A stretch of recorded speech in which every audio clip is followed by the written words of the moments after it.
ചിങ്ങമാസം പിറക്കുമ്പോൾ പൂവിളിക്കായി ഒരുങ്ങുന്ന കാവടിപ്പൂവ്. നോക്കിക്കേ, ശരിക്കും ഒരു പൂക്കാവടി. പണ്ട് പറമ്പുകളിലൊക്കെ സുലഭമായി കണ്ടിരുന്ന ചെടി.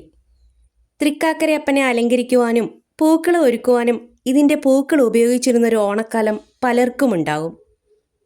കൃഷ്ണനാട്ടത്തിലെയും കഥകളിയിലെയും കൃഷ്ണൻ്റെ കിരീടം ഈ പൂവിൻ്റെ രൂപഭംഗി അനുകരിച്ചാണ് നിർമ്മിച്ചിട്ടുള്ളതത്രേ. അതുകൊണ്ടാണ് ഈ പൂവിനെ കൃഷ്ണകിരീടം, കൃഷ്ണമുടി എന്നൊക്കെ വിളിക്കുന്നത്. തണലുള്ള പ്രദേശങ്ങളിലാണിത് വളരുന്നത്. പൂത്തു തുടങ്ങിയാൽ 6 മാസത്തോളം എടുക്കും പൂർണ്ണമായും വിരിഞ്ഞു തീരാൻ. അതുകൊണ്ടിതിനെ 6 മാസച്ചെടി എന്ന് ചിലയിടങ്ങളിൽ വിളിക്കാറുണ്ട്. ഹനുമാൻ കിരീടം, റെഡ് പഗോഡ എന്നൊക്കെ ഇതിന് പേരുണ്ട്. എത്ര അർത്ഥവത്തായ പേരുകളാണല്ലേ. 1.5 മീറ്റർ വരെ ഉയരത്തിൽ വളരുന്ന ഈ ചെടി നല്ലൊരു ഔഷധ സസ്യം കൂടിയാണ്. ഇതിൻ്റെ ഇലകൾക്ക് നല്ല വലിപ്പമാണ്. നിരവധി ശലഭങ്ങൾ ഇതിൽ വിരുന്നു വരാറുണ്ട്.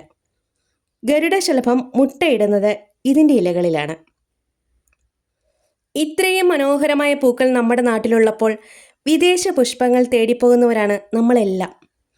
കൃഷ്ണകിരീടം പോലുള്ള നാടൻ ചെടികൾ അന്യം നിന്നു പോകാതെ അവ കണ്ടെത്തി പൂന്തോട്ടങ്ങളിൽ നട്ടുപിടിപ്പിച്ച് നമ്മുടെ ജീവിതത്തിൻ്റെ ഭാഗമാക്കുമ്പോൾ അത് നമ്മുടെ നാടിനോട് ചെയ്യുന്ന ഒരു നന്മ തന്നെയാണ്. ചിങ്ങമാസത്തെ വരവേൽക്കാൻ തയ്യാറെടുക്കുന്ന എല്ലാവർക്കും എൻ്റെ ചിങ്ങപ്പുലരി ആശംസകൾ. വീഡിയോ ഇഷ്ടമായാൽ ഒരു ലൈക്ക്, പറ്റുമെങ്കിൽ ഒരു ഹൈപ്പ് കൂടി.